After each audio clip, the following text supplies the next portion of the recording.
በሌለበት ቦታ ቀጣሪው በማለት ምን ልታደርግ ነው ስትለው እሱንም አስወግደዋለሁ እያላት ነበረ። ድጋሚ ሶስተኛ ጥፋት እያለችው እኔ ነኝ ወይስ አንቺ ነሽ የምታዥኝ እያላት እንደነበረ ሁላችንም ተመልክተናል ማለት ነው። አሰላሙ አሌይኩም ወራህመቱላሂ ወበረካቱ።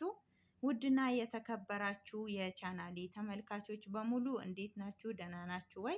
በያላችሁበት ሰላማችሁ ብዝዝት ይበልልኝ። ያላህ ሰላም እዝነት ረድኤት ከእናንተ ጋር አይለያችሁ። ለቻናሌ አዲስ ከሆናችሁ ሰብስክራይብ፣ ላይክ፣ ሼር አድርጉ ማለት ነው። እስከ ቪዲዮ ፍጻሜ አብራችሁን ቆዩ። እስከ ቪዲዮ ፍጻሜ አብራችሁን ቆዩ። ሀሳብ አስተያየታችሁን ኮመንት ላይ አስቀምጡልኝ ማለት ነው። እንደነገርኳችሁ እንግዲህ በነ አቤኒ ጉዳይ ነው የመጣሁት ወይንም በዜማዬ በክፍል 53 ላይ በተለቀቀው ነገር ነው። አቤኒ እንግዲህ ምግብም አልበላ ብለዋል። እንዲሁም ደግሞ ጀሪካን ላይ ተሰቅሎ ከፎቅ ላይ ራሱን ሊያጠፋ ሲሆን ነው አቤኒ ያዳ አግኝቶ ያስጣለው ማለት ነው። ምግብም አምጥቶ እንካ ብላ ሲለው እኔ አልበላም፣ በጣም ምግብ ዘግቶኛል፣ ጉሮሮዬ ላይ እየቆመብኝ ነው እያለ በቃ አላስጨንቅህም፣ ሲያስፈልግህ ወስደህ ብላ እያለው ነበረ። ከዛ በኋላ እንግዲህ የኖሃ ወንድም 50 ሺህ ብሩን እንድሰጠው ተቀጣጥረው እንደነበረ ከዛም ወደዛ ስትሄድ እንግዲህ የናቲ ወንድም መንገድ ላይ አግኝቶ ልክ ዜማ እንዳላት እንዲያደርግ መንገድ ላይ አግኝቶ አፈናትና አንድ ቦታ አስቀምጦ ዝም በይ የሆነ ነገር ልነግርሽ ፈልጌያለሁ ብሏት ምንድን ነው ስትለው ኢዛና እንግዲህ አንቺን እንድገል አስገድዶኛል፣ ወንድምህን ሰጠሃለሁ ወይንም አሳይሃለሁ፣ ግን ዜማይን ከህይወት አጥፋልኝ ብሎኝ እድልን ከህይወት አስወግድልኝ ብሎኛል ነበረ ያላት። እንዴ ኢዛና እንደዚህ ይላል እንዴ ስትለው በቃ እንደዛ ከሆነ እንድታምኚኝ ድምፁን ላሰማሽ አለና ደወለና በቃ እሺ በሀሳብህ ተስማምቻለሁኝ ሲለው በቃ እሺ እሷን ከአስወግዳት እያለው ነበረ ማለት ነው። በቃ አስወግዳት አለሁኝ አለው። ከዛ የሆነ ቀለም ይሁን ምን ይሁን ተቀባትና ፎቶ አንስቶ ፎቶውን እልክለታለሁ፣ እስከዛ ድረስ ግን ከኢዛና አይን ራቂ ነበር ያላት። እሺ ብላ እሱን ከጨረሰች በኋላ ያው የኖሃ ወንድም ብሩን እንድሰጠው ስለቀጠራት እዛ መሄድ ነበረባት እና እዛ ሲረፍድባት ኖሃም እንግዲህ ወዴት ነው የምትሄደው ወንድሜ ስትለው አይመለከትሽም ነበር ያላት። አይ እኔማ አደጋ ውስጥ ስገባ ቆሜ ማየት አልችልም እና ከአንተ ጋር መሄድ አለብኝ ብላ በድብቅ እየተከታተለችው ነበር። እንዳሉትም እንግዲህ ማንም ሰው በሌለበት ጭር ባለ ቦታ ነበረ መንገድ ላይ ሆኖ እየጠበቃት የነበረው። እሷም እየተከታተለችው ስለነበረ እድል ማለት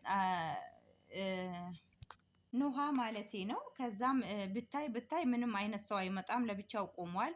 ምን ፈልጎ ነው እንዴት ነው እያለች ነበረ። ከዛ በኋላ የእድል ባልደረባ ወይም የእድል አዛዥ የሆነው ሰውዬ ቢላዋ ይዞ እሱን እንዲያስወግደው በቃ እድልም ካሁን በኋላ አትመጣም፣ ማንም ሰው የለም፣ ይሄን ሰውዬ ማስወገድ አለብኝ ቢሎ ወደ አንድ እርምጃ እንደተራመደ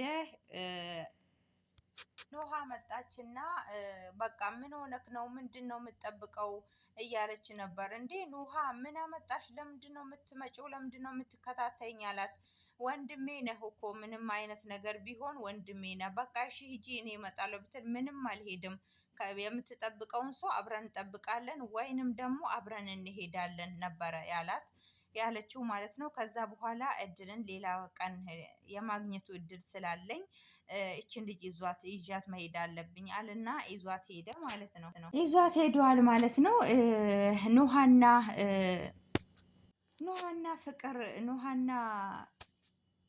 ያዳ እንግዲህ ፍቅር ጀምረዋሉ። በጣም ደስ የሚል ነው ማለት ነው። ነገር ግን ያው በአቤኒ ፊት ለፊት ላይ ባይጃጃሉ ጥሩ ነው ማለት ነው። ምክንያቱም እነሱን ሲተቃቀፉ በቃ የሆነው ነገር ሲያደርጉ ባያቸው ቁጥር ስሜተኛ ውስጥ ይገባል ማለት ነው። ምክንያቱም ዜማዬን በጣም ነበረ የሚያፈቅራት እና የሚወዳት። ለዛውም ደግሞ ፍቅሩን ነግሯት ሳያጣጥሙ ነው ዜማዬ የታገተችው እና አውቃለሁ አቤኒ ያዳ በጣም ነው የሚያስብለት። ግን ደግሞ መንገድ ላይ ራሱ ቪዲዮን አስገብቼላችኋለሁ። መንገድ ላይ ራሱ እየሄዱ ሲያያት ሲያዩዋቸው ማለት ነው በጣም ነበረ የተሰማው። እንደውም ቤት ገብቶ እኔማ ተገናኙ እንዴ እያልኩ ነበረ ማለት ነው። ቤት ገብቶ በቃ በባዶ አንዴ ያቅፋታል፣ አንዴ እንትን ቢፌ ምንድነው መንገድ በሩ ላይ ትቆማለች። አንዴ ደግሞ መቀመጫ ላይ ይሄ ወንበር ላይ ትቆማለች። አንዴ የሆነ ኮሊደር ላይ ትሆናለች እና አንዴ ከነብ ላይ ስትሆን ምናምን እኔ እውነታቸውን ነው እንዴ እያልኩ ነበረ። ለካ እሱ ትዝታውን እያጣጣመ ነበር ማለት ነው። እና ያው እንደነገርኳችሁ ቢያንስ እንኳን ከሱ ፊት ለፊት ላይ እንደዛ ባይተቃቀፉ መልካም ነው ብዬ አስባለሁኝ ማለት ነው። ውድ ተመልካቾቼ በጣም ደስ የሚለኝ ድራማ ነው። ይህንን ድራማ ከአንድ ጀምሬ ነው እየተከታተልኩት ያለው እና እናንተም ተከታተሉበት፣ ደስ ይላል ማለት ነው። በተለይ መጀመሪያ ጊዜ እሱ ሊስትሮ ሲጠርግ በቃ ያለው ፓርት ላይ በጣም ነበረ ደስ እያለኝ የነበረው እና ሁላችሁም ብትከታተሉት ጥሩ ነው ማለት ነው። መጥፎ ነገር አይወስዳችሁ፣ ጥሩ እንትን ትፈረጁበታላችሁ ነው የሚባለው መሰለኝ። አቤኔና ዜማዬ እንግዲህ ቶሎ ቢገናኙ በጣም ደስ ይለናል ማለት ነው። ያው እስከ መቼ ድረስ ነው እንደዚህ ድብቅ እየሆናችሁ ያላችሁት ብሎ የናቲ ወንድም ቢጠይቃትም ይሄ ነገር እስከሚያልቅ ድረስ ትዕግስት ማድረግ አለብን። ምክንያቱም አቤኒ በዚህ ውስጥ ማስገባት አልፈልግም፣ ራሴው እንደጀመርኩት ራሴው ጨርሰዋለሁኝ እያለች ነበረ። ግን ደግሞ ናቲ የለም ተስፋ አታደርግ፣ ብዙም ተስፋ አታደርግ እያለችው ነበረ።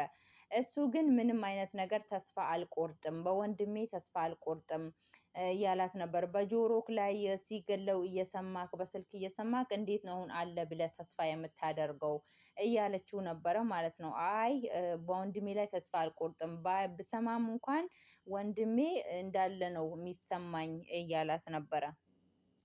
ከዛ በኋላ እንግዲህ የእድል እንግዲህ የስራ ባልደረባዋ ወይም ደግሞ መጀመሪያ ላይ የተቀጣጠሩት ይሄን ነገር እንድታደርግ ያስገደዳት ሰውዬ ማለት ነው። የመጨረሻዬ ስራዬ ነው፣ ሶስተኛ ላይ ህይወት ለማጥፋት እንዴት ታደርጋለህ?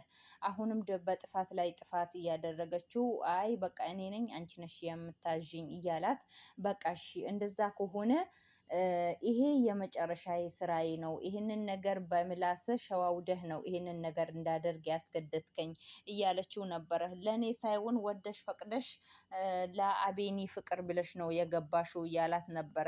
ነገር ግን የሰው ህይወት ለማጥፋት እንትን አላልኩም ነበረ፣ አላሰብኩም ነበር፣ አንተነ በዚህ ምላስ ያስገባኸኝ ነበር ያለችው። ከዚህ በኋላ ምንም አይነት ስህተት አልሰራም፣ ይሄ የመጨረሻ ነው እያለችው ነበር። እሱም ደግሞ እየሳቀባት የመጨረሻም ስራሽ የመጨረሻም ቀንሽ ይሆናል ነበረ እያለ እየሳቀባት የነበረው።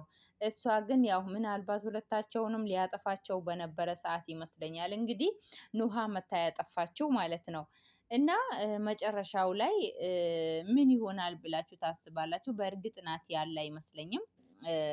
ግን ደግሞ ዜማዬ ስላለች በጣም ደስ ብሎናል። ምክንያቱም የእንትኑ የድራማው ዋናኛው እንትን እሷ ናት ማለት ነው። ድምቀት እሷ ናት እና ከአቤኒ ጋር የሚገናኙበት ቀን እንዴት እንደናፈቀኝ እና ሁላችሁም ተመልከቱት ማለት ነው።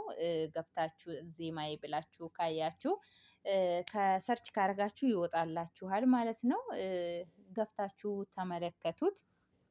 የአዳም እንግዲህ አቤኒም እንግዲህ ከነገ ጀምሮ ስራ እገባለሁኝ እያለ ነበረ። እሱም ደግሞ ያዳ እንደዚህ አይነት ነገር አታውራ፣ እስከምታገግም ድረስ እኔ የሰራሁት ይበቃል፣ ከአሁን ሰዓት ጀምሮ ስለ ስራ ብለህ ስታወራኝ እንዳልሰማ ነበረ ያለው ማለት ነው።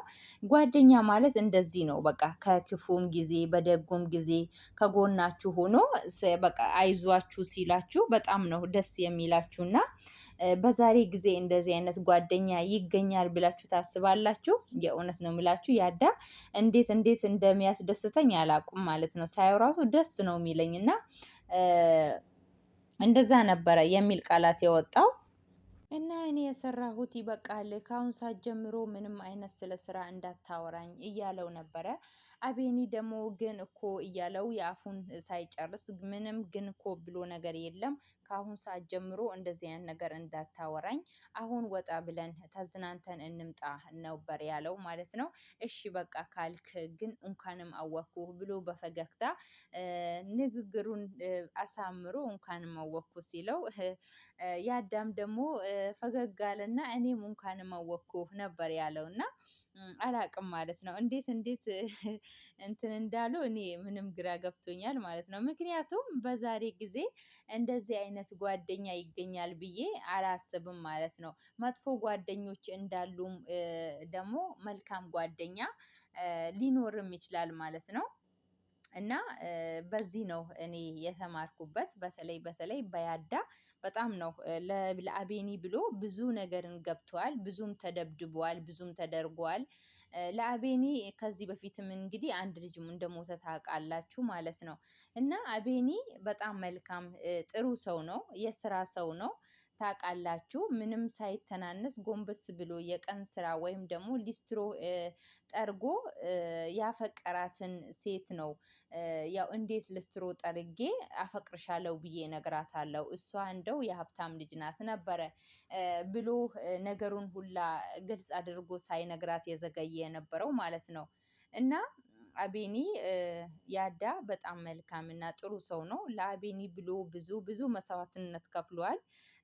ከዚህ በፊት ራሱ ናቲ በዚህ ጉዳይ አንተን አያገባህም፣ እጅህን ብታወጣ ይሻልሃል፣ ይሄ ጉዳይ የኔና የአቤኒ ጉዳይ ነው እያለው ነበረ። በአንተ እጅ ስንት ሰው ጠፍቷል፣ አቤኒን ላንተ አልተውልህም እያለው ነበረ ማለት ነው። እና በጣም ነው ደስ የሚለኝ። ጓደኝነት ማለት እንደዚህ ነው በቃ። ስትከፉ፣ ስታዝኑ እንዲሁም ደግሞ በቃ በጣም ለማን ላውራው እንዴት ላውራው ብላችሁ የሆነ ውስጣችሁ አለ አይደለም ማውራት ስትፈልጉ ለምታወሩትን ሰው የሚረዳችሁ ሰው ስለሌለ እምቅ አድርጋችሁ የምትይዙት ነገር እና አቤኒ እና ያዳ ክፋቱን እንዲሁም ደግሞ በቃ ሁሉ ነገሩን ችሎ ለሱ ብሎ እየተጋፈጠ ያለው ብዙ ነገር አለና እናንተም ታውቃላችሁ ማለት ነው ቤተሰቦቼ። ብዙ ነገር ነው የተማርኩበት እንዲሁም እዝናናበታለሁኝ ማለት ነው። ብዙ መጥፎ ነገር ከማየት እንደዚህ አይነት ነገር ብታዩ ለራሳችሁም ትምህርት ትወስዱበታላችሁ። አንዳንዴ ድራማ ነው ብሎ በምናየው ነገር ትምህርት ያዘለም ሊኖርበት ስለሚችል ተከታተሉት ማለት ነው። ውድ ቤተሰቦቼ እወዳችኋለሁ፣ አከብራችኋለሁኝ። ወዳችሁ ፈቅዳችሁ ስለመጣችሁ ላይክ እንዲሁም ሼር ሰብስክራይብ እንደምታደርጉኝ እጅግ አድርጌ አመሰግናለሁ። ሰላም፣ ፍቅር፣ አንድነትን አብዝቼ ተመኘሁላችሁ። የነበረኝ ቆይታ ይህንን ይመስል ነበረ። ውድ ቤተሰቦቼ በሌላ ቪዲዮ እስከምንገናኝ ድረስ ሰላማችሁ ብዝዝት ይበልልኝ። መልካም ቆይታ። ባይ ባይ።